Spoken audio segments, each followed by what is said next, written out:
I'm going to start by asking you a very profound and important question. How do you feel about blue cheese? Many of us have very strong opinions, one way or the other. I'd like you to think of someone who does not share your opinion on blue cheese and consider whether you'd be happy to have this person as a neighbor, as a close friend, or as a romantic partner. And keep these feelings in mind. Here's another controversial issue: abortion. Should it be legal or illegal? Think about your own opinion, and now tell me if you'd be happy to have someone who does not share your opinion on abortion as a neighbor, a close friend, or a romantic partner. The questions I've just asked you are adapted from research by Linda Skitka at the University of Illinois. And her research has shown that there's something special about moral attitudes, like opposition to abortion, relative to non-moral attitudes, like your feelings on blue cheese. And as you might expect, disagreeing on moral issues is much more damaging to social relationships than disagreeing on non-moral issues.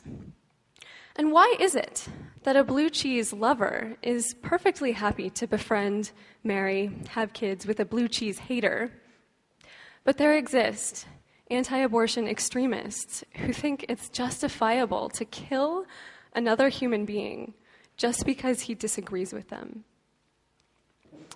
We have to figure this out because we now live in a world where extremists, powered by their moral convictions, can do a lot of damage. We can start by asking how it is we know what is right and what is wrong. And actually, this question doesn't even make sense to a lot of us because people often experience moral beliefs as if they are objective facts about the world. We have some evidence for this from research by Jeffrey Goodwin and colleagues. He's now at the University of Pennsylvania. He presented subjects with a series of statements in the following categories: facts, like Boston is further north than Los Angeles; ethics, like opening gunfire on a crowded city street is wrong; norms, like wearing pajamas to a TED Talk is wrong; and tastes, like classical music is better than rock music. For each of these statements, subjects had to answer yes or no to the following question: does the statement have an objectively correct answer? And here's what they found. Not surprisingly, people felt most strongly that facts had a correct answer, while tastes did not. But notice that the statements of ethics looked more like facts than like tastes.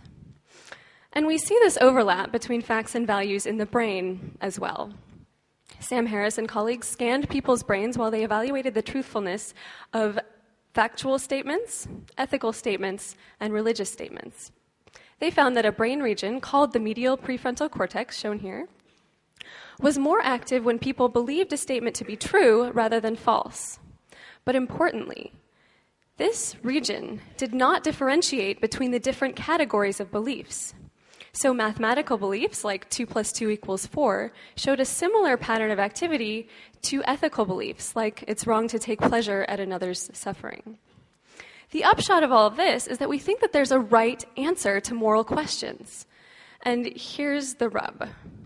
If you and I disagree, and we both can't be right, well, clearly it's me who's right. My facts trump your facts. And therefore, you must be stupid or unreasonable. And of course, this kind of language is all too common in politics these days.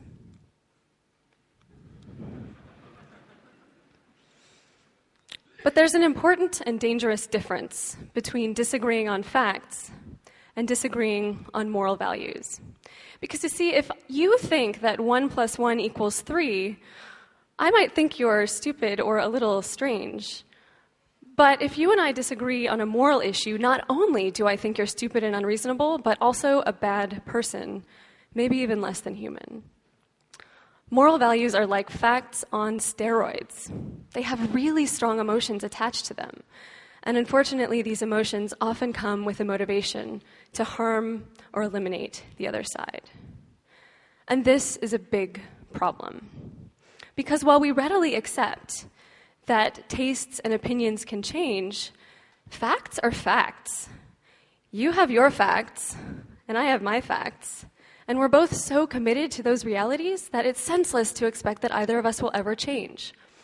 Imagine trying to convince someone who's red-green colorblind that these two circles are different colors. There is nothing you can say to convince this person to see the world the way you see it.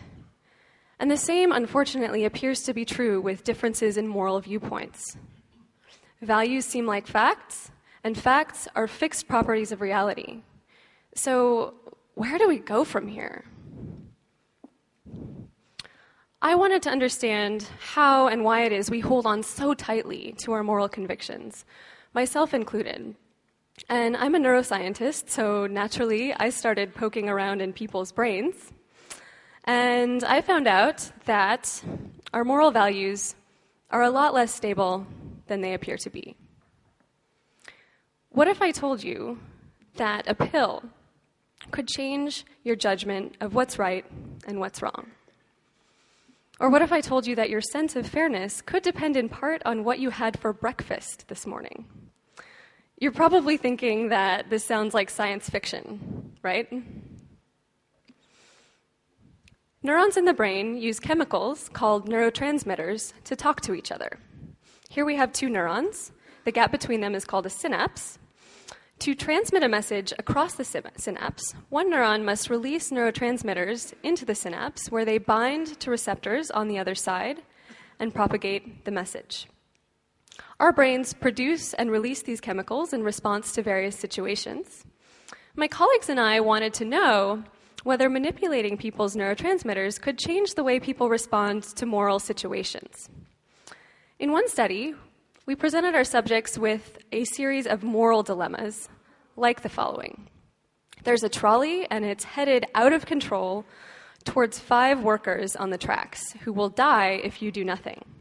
However, you can stop the trolley by pushing a man who's carrying a heavy briefcase onto the tracks, and he will die, but the 5 others will be saved. The question is it morally acceptable to harm this one person in order to save the others? Now, of course, there's no objectively correct answer to this question, but there are 2 schools of moral thought that take opposing views. The utilitarian school, rooted in the works of philosopher David Hume, judges the merit of actions based on the outcomes they produce. So morally appropriate actions are those that result in the greatest good for the greatest number. In contrast, the deontological school, grounded in the works of philosopher Immanuel Kant, judges the actions themselves. So there are right actions and wrong actions, and outcomes are irrelevant. In the example I just described to you, utilitarians would say it's appropriate to push the man onto the tracks because more lives are saved in the end. Whereas deontologists would say it's inappropriate because harming is just fundamentally wrong. My colleagues and I asked 30 people to judge right or wrong in moral dilemmas like the one I described, and we wanted to know whether tinkering with a specific brain chemical called serotonin would change people's judgments of right and wrong. We used a drug called a selective serotonin reuptake inhibitor, or SSRI, similar to the antidepressant Prozac, and these drugs basically work by enhancing the actions of serotonin in the brain. On one session, our volunteers answered and made judgments in moral dilemmas while on the influence of the SSRI, and on another session, they made moral judgments while on a placebo pill. Here's what we found. On placebo, our volunteers said it was appropriate to harm one to save many others in about 40% of the cases that we presented to them. And when we gave them the SSRI, they were significantly less likely to say it was acceptable to harm one to save many. Now, take a second to think about these results. The debate between utilitarians and deontologists has been raging for hundreds of years. And we gave people a pill, and without their even knowing it, they gave different answers to this question of whether it's okay to harm one to save many others. Could the difference between Hume and Kant all boil down to a couple of chemicals in their brains? And on a more serious note, what are the implications of this for other ethical questions? So taking this idea further, my colleagues and I wanted to know whether changing serotonin levels could influence the way people respond to being treated unfairly. We used a game from economics called the ultimatum game. There are two players, a proposer and a responder. The proposer suggests a way to split a sum of money with the responder, and the responder can either accept, in which case both players are paid accordingly, or he can reject, in which case neither player gets any money. Many studies have now shown that responders will typically reject offers that they perceive to be unfair, which makes sense. I think a lot of us are willing to give up some money in order to punish someone else who's treated us unfairly. The question was, can we shift around people's responses to unfairness by changing their serotonin levels? And we did this by manipulating people's diet. So we get the raw ingredient for serotonin. It's called tryptophan. It's an amino acid. And we must constantly replenish our supply of tryptophan by eating protein-rich foods. In the lab, we can lower people's serotonin levels in their brains by giving them a protein shake that lacks tryptophan. And on the placebo control treatment, we give them a protein shake that looks and tastes the same. The only difference is that it does contain 2.5 grams of tryptophan. So we gave these drinks to our volunteers and had them play the ultimatum game while in the role of responder. We measured rejection rates for unfair, medium, and fair offers. And here's the placebo data. As you can see, people reject a lot of the unfair offers, and they hardly ever reject the fair 50-50 splits. But when we lower their serotonin levels, rejection rates go up for the unfair offers. So again, just take a second and consider these results.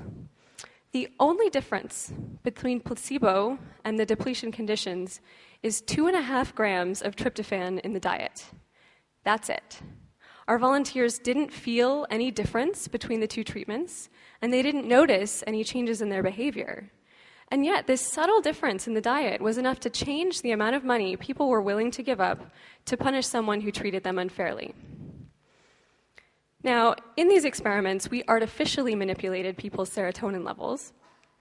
But out in the real world, serotonin levels fluctuate naturally in response to changes in things like diet and stress levels. What this means is that our moral values are probably shifting a little bit all the time without us even knowing it. And we do have some evidence that this kind of thing is happening out in the real world. Shai Danziger and colleagues looked at judges' decisions of whether or not to grant parole to prisoners. Here on the vertical axis, we have the proportion of cases where they did grant parole. And on the bottom, we have basically time of day, the order in which cases were heard. These vertical dotted lines here, those are the judges' meal breaks. It turns out, if you're coming up for parole, all things considered, you are more likely to be granted parole if your hearing takes place after the judge had a snack.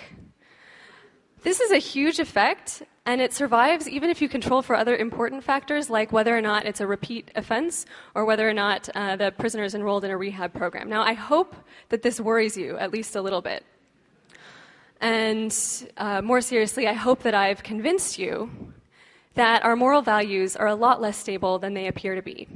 And this is important because it turns out that simply believing that moral values are changeable as opposed to fixed can have dramatic effects on our willingness to compromise and cooperate with each other. The Israel-Palestine conflict is one of the biggest ideological clashes of our time. It's resulted in thousands of deaths on both sides, huge costs in quality of life. Aaron Halperin, Carol Dweck, and colleagues recently reported that beliefs about whether groups have a changeable versus a fixed nature can influence Israeli and Palestinian attitudes towards each other and their willingness to compromise for peace. In their experiment, they randomly assigned Israelis and Palestinians to read one of two articles. One article suggested that aggressive groups have a fixed nature, and the other article suggested that aggressive groups have a changeable nature. Those who read the article about changeable groups were more willing to meet with the other side and hear their point of view, and more willing to negotiate and compromise on issues like the status of Jerusalem and settlements in the West Bank. What this means is, if we can wrap our heads around the idea that moral values are not fixed but can change, we're more likely to listen to each other. And here's a kind of crazy idea. If pills can shift our moral values, what if negotiators popped a few moral enhancers before going to the table. Such an intervention might make it easier for opponents to see each other's side.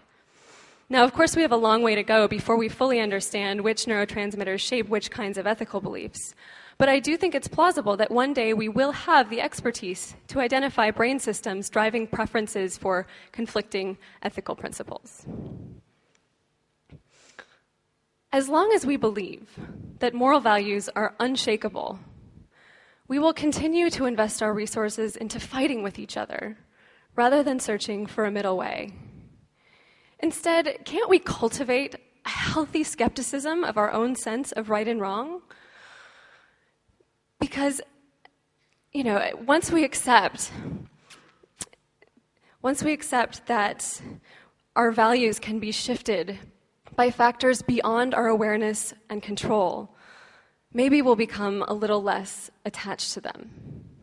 And the sooner we can let go of this attachment, the better, because we've got some scary problems threatening our collective survival. But we're not fixing them because we're so caught up in bickering amongst ourselves.